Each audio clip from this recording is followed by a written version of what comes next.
Efeso 2:8-9. Dahil sa biyaya ng Diyos, naligtas kayo ng sumampalataya kayo kay Kristo. Kaloob ito ng Diyos at hindi galing sa inyo. Hindi ito nakasalalay sa mabubuti ninyong gawa para walang maipagmalaki ang sinuman. Dahil sa biyaya ng Diyos, naligtas kayo ng sumampalataya kayo kay Kristo. Kaloob ito ng Diyos at hindi galing sa inyo. Hindi ito nakasalalay sa mabubuti ninyong gawa para walang maipagmalaki ang sinuman.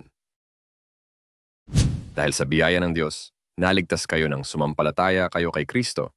Kaloob ito ng Diyos at hindi galing sa inyo.